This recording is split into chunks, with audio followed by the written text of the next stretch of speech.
Hola, yo soy Horacio Pérez y esto es Investigando la Investigación, un podcast donde investigamos cómo investigan los investigadores, tanto en la academia, industria, independientes.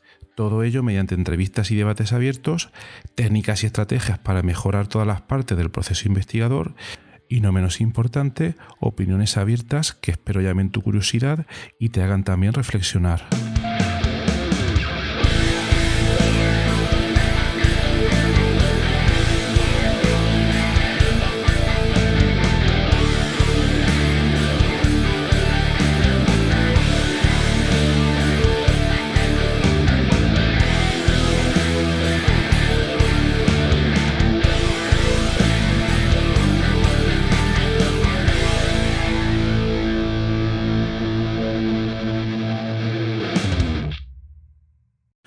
Hola, hoy es martes 31 de mayo de 2022.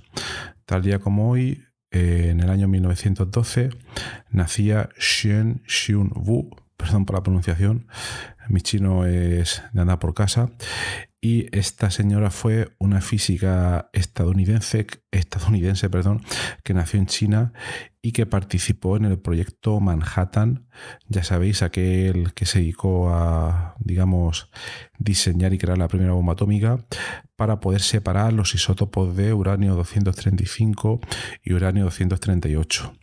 Una nota curiosa es que fue una investigadora bastante potente.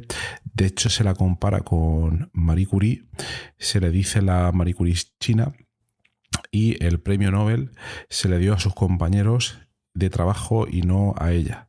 Entonces, a ella un poco más tarde, en el 78, se le dio el premio Wolf de física. Y sus aportaciones en física experimental fueron impresionantes. Entonces, ahí va, Shen Xiun-Wu.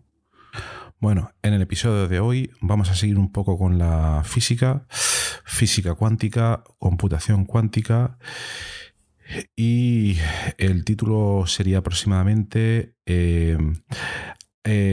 circuitos o computadores cuánticos o hardware de computación cuántica, pero específico de aplicaciones. ¿Cuál es el estado actual y qué es lo que está por venir?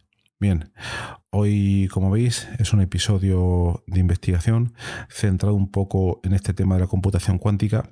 Ya sabéis que previamente en este podcast se ha tratado este tema. Por ejemplo, creo que fue en el segundo episodio del podcast, allá por marzo de 2021, entrevistamos a Lucas Lamata, un gran experto en el tema. Y hoy vamos a hablar de un poco cuál es el estado actual, que tampoco ha cambiado mucho desde que entrevistamos a Lucas, y qué quiere decir un hardware de computación cuántica que sea específico del tipo de aplicación.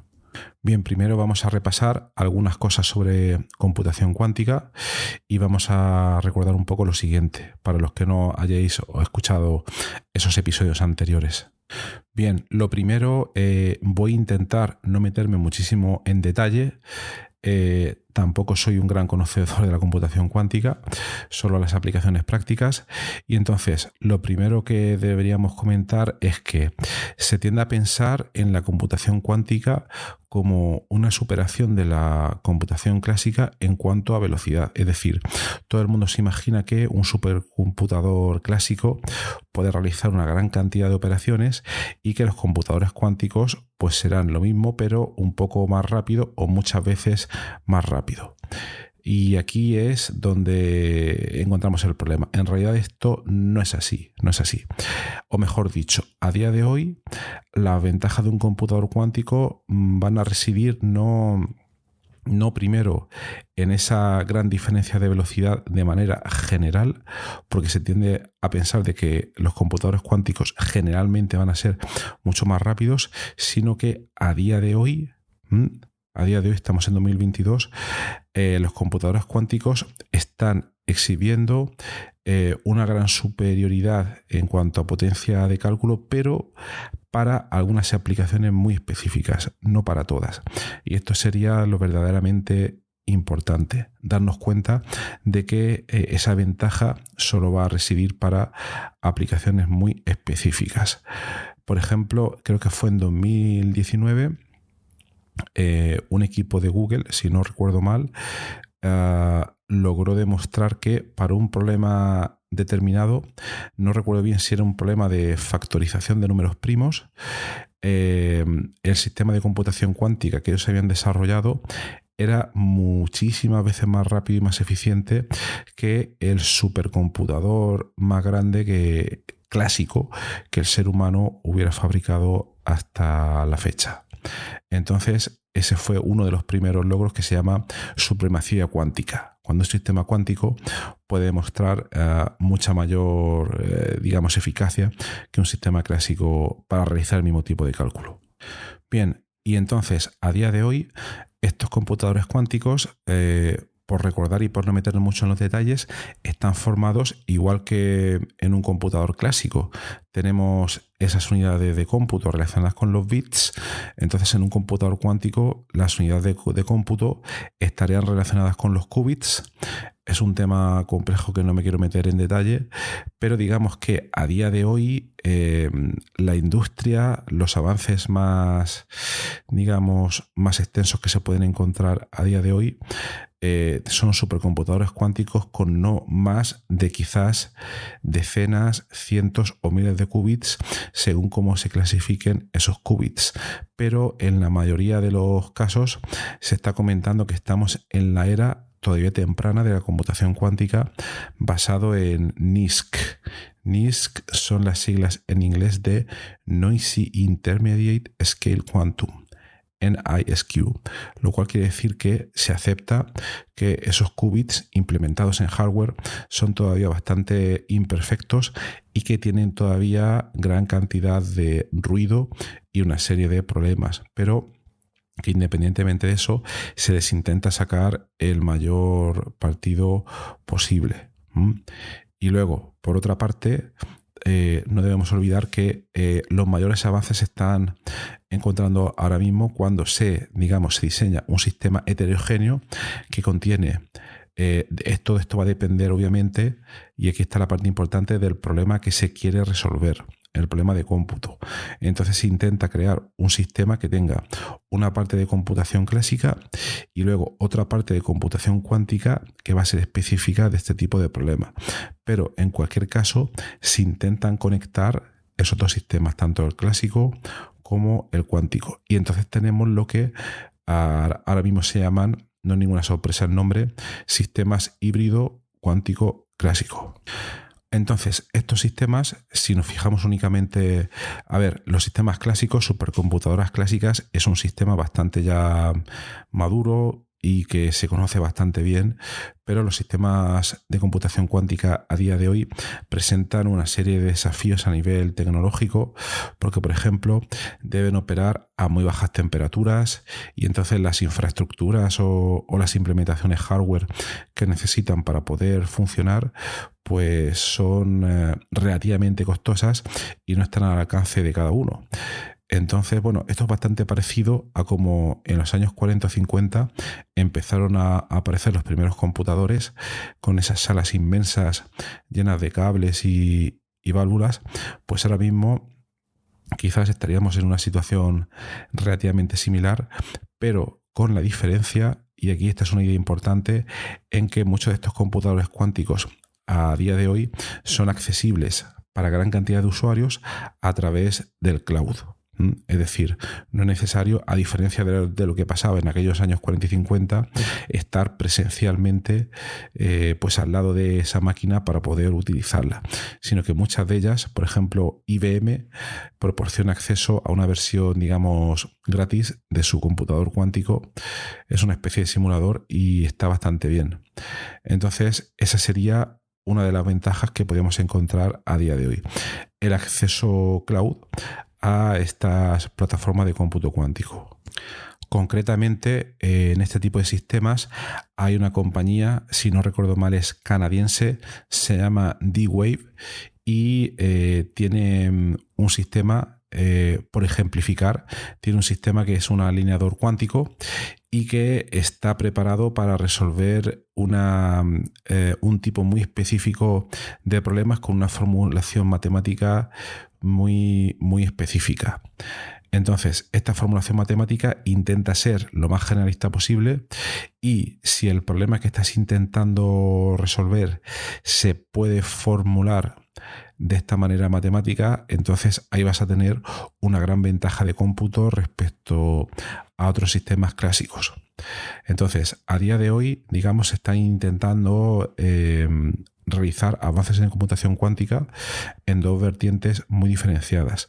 Una sería la computación cuántica de propósito general, que digamos está todavía bastante en pañales por todas estas limitaciones de que el número de qubits todavía no puede ser muy elevado y tiene gran cantidad de ruido.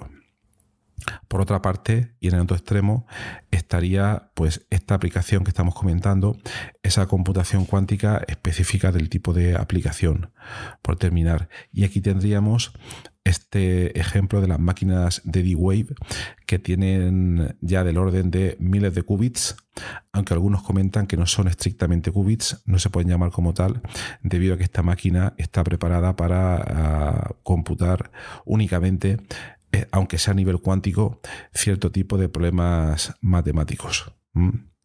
Y por comentar una última cosa aquí, no me quiero extender mucho, solo quiero dar una breve idea del estado del arte.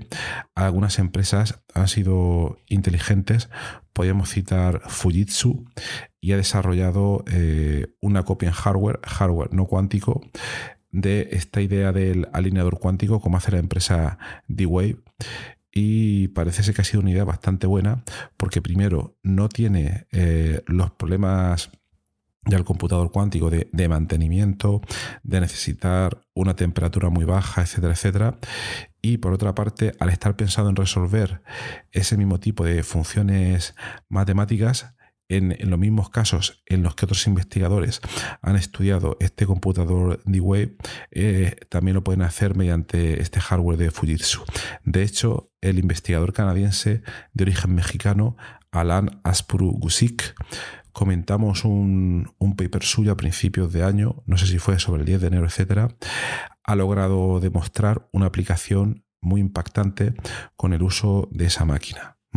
Entonces, bueno, no me quiero extender muchísimo más, pero si os interesa el tema y queréis encontrar rápidamente una aplicación práctica, yo lo que os recomendaría es que vierais los hardware, digamos, cuánticos que hay a día de hoy, y sobre todo los que son de diseño específico, y ver si el problema que queréis resolver pues se adecua o se adapta a las diversas formulaciones matemáticas que estos sistemas atienden. Entonces, bueno, hasta aquí el episodio de hoy. Espero que os haya sido interesante y os animo a seguir investigando en este campo, y sobre todo mucha paciencia, porque hay mucha bibliografía última que se está generando y muchas cosas interesantes que se pueden investigar. Y también os recomendaría sobre todo ir a Archive, ya sabéis, este repositorio de preprints, porque los mayores y más recientes avances los podéis tener ahí. También podéis tener un poco curado Archive Sanity, que lo comentábamos en un episodio anterior del podcast a mediados del pasado enero, donde los papers más relevantes de este área lo vais a tener ahí por resaltados. Bueno, pues nada más, que tengáis un maravilloso martes y hasta luego.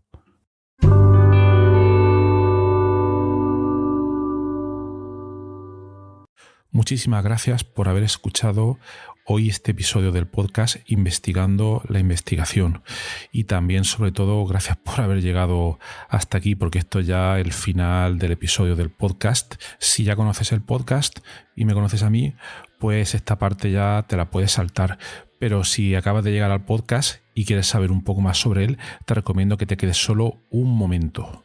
En primer lugar, te voy a comentar quién soy y a qué me dedico. Mi nombre es Horacio Emilio Pérez Sánchez, a veces lo abrevio como Horacio Pérez, y soy de formación químico computacional.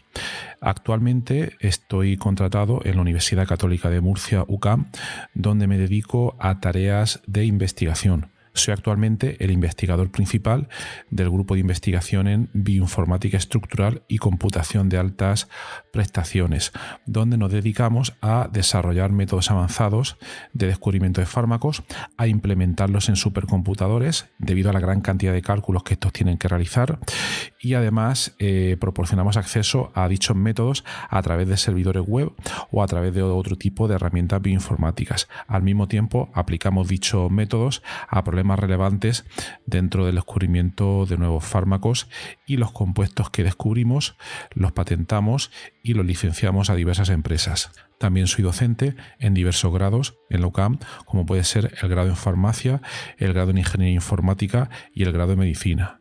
También trabajo por cuenta propia como autónomo, y ahí tengo 3 líneas principales de actuación. Una de ellas consiste en la asistencia o mentoría en temas de investigación académica e industrial, donde te ayudo a responder a las siguientes preguntas. 1.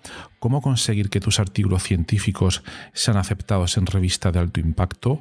2. ¿Cómo conseguir que tus proyectos de investigación obtengan financiación en convocatorias competitivas nacionales e internacionales? 3. ¿Cómo gestionar eficientemente tus proyectos de investigación actuales para conseguir los objetivos propuestos? Y 4. ¿Cómo incrementar tu productividad como investigador y disminuir tu estrés? También ofrezco servicios de asistencia en bioinformática estructural respondiendo a las siguientes preguntas. 1. ¿Cómo descubrir compuestos bioactivos en diversos contextos, tanto farmacológicos, nutracéuticos o agrícolas, etc.? 2. ¿Cómo proponer y validar modelos moleculares para sistemas biológicos? 3. ¿Cómo acelerar drásticamente la ejecución de cálculos complejos y costosos? Y 4. ¿Cómo permitir que usuarios con conocimientos informáticos mínimos puedan acceder y sacar rendimiento fácilmente a herramientas científicas complejas? Y por último, también me dedico al desarrollo de diversas herramientas de software para temas de productividad, los cuales iré informando durante los diversos episodios de este podcast. En cuanto al podcast, como os podéis hacer quizás una idea si habéis llegado hasta aquí y habéis escuchado alguno de los episodios, mi intención e interés es divulgar la investigación que se hace en muy diferentes contextos, tanto a nivel académico como a nivel industrial, porque el tema de divulgación académica e industrial pienso que no se le da la suficiente importancia, y también el trabajo que realizan investigadores autónomos y diversos colectivos. Además, doy especial hincapié en el tema de la bioinformática estructural a la hora de divulgar también la investigación que realizamos en nuestro grupo.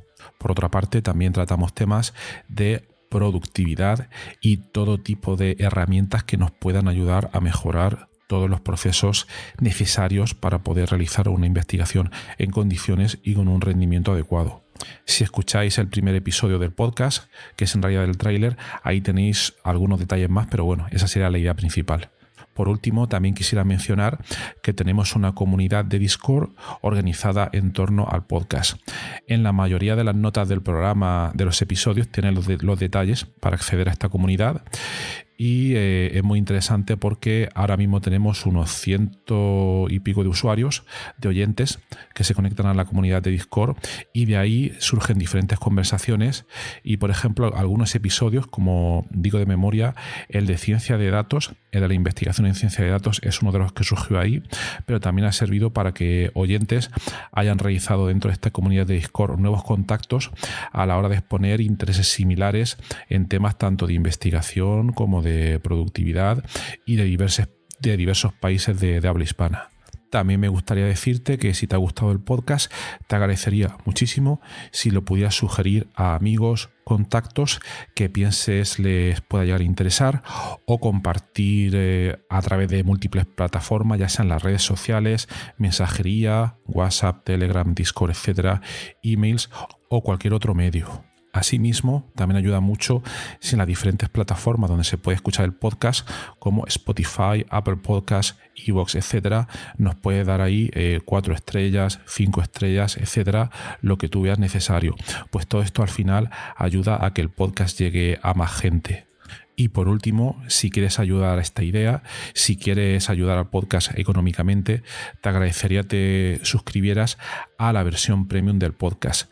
Tienes los detalles en los enlaces de las notas del programa, o puedes ir directamente a Anchor FM, .com/Horacio-PS y ahí tienes todos los detalles. Y bueno, aquí se termina esta outro del podcast, un poco larga, pero me parecía necesaria para todos aquellos que lleguéis por primera vez.